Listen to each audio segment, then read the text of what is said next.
I'm Christine, and this is the Canadian Constitution Foundation's Freedom Update.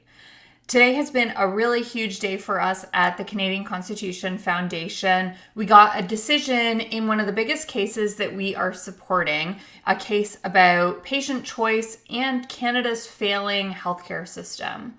The decision is from the BC Court of Appeal, and I can't wait to tell you all about it.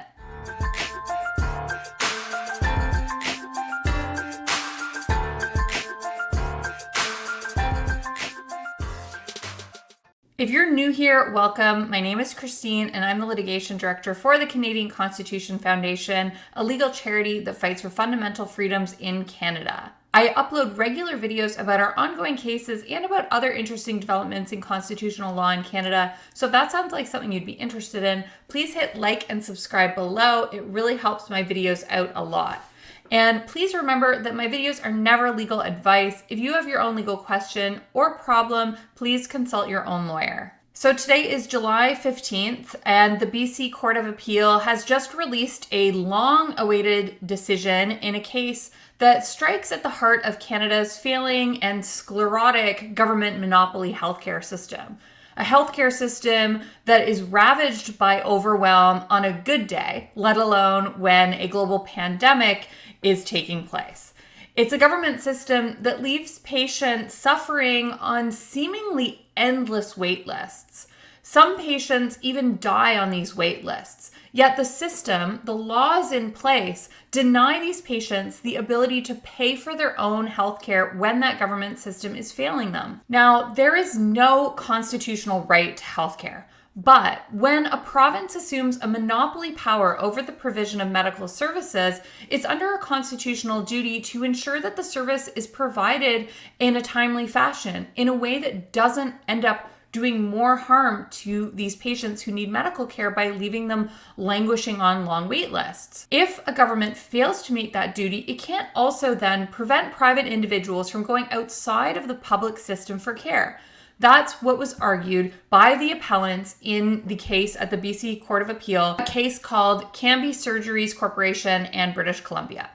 The Cambie case was brought by a group of BC private surgical clinics, as well as by patients who had suffered the consequences of lengthy medical wait times in the government system. But unfortunately for these patients, the three-judge panel at the BC Court of Appeal dismissed the appeal. The reason for the dismissal is confusing, and it's rife with cognitive and legal dissonance. The Canadian Charter of Rights and Freedoms is a classical liberal document. It guarantees specific fundamental rights of the individual against state action. So it provides protection when those rights are violated and when individuals are harmed by state action. The positive news for patients out of this case is that the BC Court of Appeal did find that the BC laws prohibiting access to private healthcare, those laws do harm patients. The majority of justices wrote that the trial judge had understated the harms suffered by patients forced onto government healthcare wait lists, and they held that the trial judge minimized the scale and impact of the charter infringements on thousands of patients who are forced to wait on those lists, waiting beyond the benchmarks for required medical care. Many of those patients would have had the option of seeking timely private care, but for these legal prohibitions in the BC law. The BC Court of Appeal then went further by finding not only did the trial judge err by minimizing the harm to patients' security of person by long wait lists, but also by failing to acknowledge that long wait times could even result in death. So the Court of Appeal held that the Charter's Section 7 guarantee to life is engaged by these restrictions on private healthcare. It's fairly shocking then that the appeal was ultimately dismissed. Despite the demonstrated harms to patients and even the risk to patients' lives, the majority of the BC Court of Appeal found that the government restrictions on private care are consistent with the principles of fundamental justice. They are, in other words, a necessary sacrifice to preserve the sanctity of our public healthcare system. In our view, at the Canadian Constitution Foundation, the Court of Appeal repeatedly failed to constrain its analysis to the right point of departure for any charter analysis. Does a state law or action harm an individual? As the court acknowledges, the task is to focus relentlessly on the rights of the individual claimant, to accept that the effect on the rights of even one person can be inconsistent with the principles of fundamental justice. But after noting this, the judges then immediately jump to a balancing question, whether the seriousness of the deprivation is totally out of sync with the objective of the measure. In other words, take preserving the public system. Now that quote is taken from another decision called Bedford. That's an important Section 7 life, liberty, and security of person case that found that prostitution-related prohibitions deprived rights in a way that was grossly disproportionate and violated the principles of fundamental justice. Another case called Carter found that prohibitions against medically assisted suicide were also grossly disproportionate, but not a prohibition that could lead to the paralysis of a child because he waited too long for surgery, or a prohibition that traps a cancer patient on a government waiting list and bans her from seeking alternative care in another private system, or a prohibition that the court itself acknowledges could result in death. Now, this has led some analysts to question whether the protections offered by the Charter of Rights and Freedoms is for progressive causes only. Now, I want you to let me know what you think in the comments below.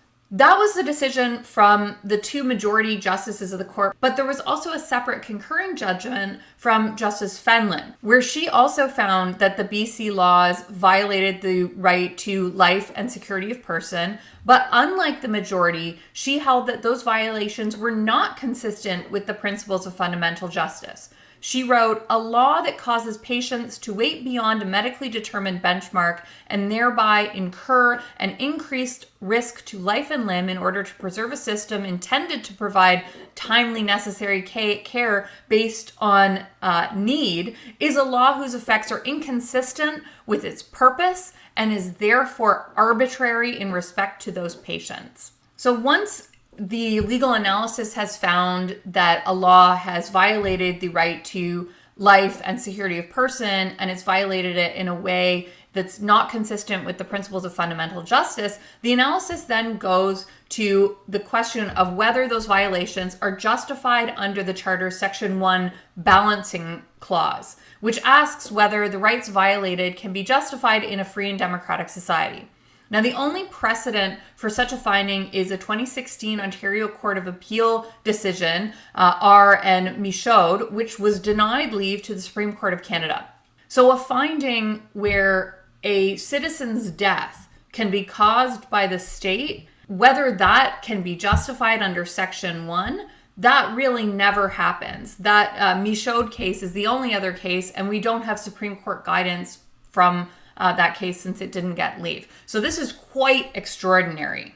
Justice Fenlon, though, ultimately found that the violation of life and security of these patients was justified under Section 1 based on deference to what she called the complexity of balancing social and legislative priorities within a public healthcare system. She deferred to the trial judge's findings that the importance of barring a private healthcare system was necessary to protect the public system and more broadly for the common good. So this is really quite something, especially since the trial judge made that finding despite evidence at trial that the de facto existence of private healthcare in British Columbia over the last 20 years has had no negative effects on Canada's public healthcare system, and also the fact that Canada suffers from some of the longest medical wait times among developed countries. Justice Fenlon then concluded her analysis by noting that she recognized what she called the legal dissonance in finding that a law that does not accord with the principles of fundamental justice is nonetheless constitutional. Legal dissonance is right. Either we are faithful to principles of fundamental justice or we're not.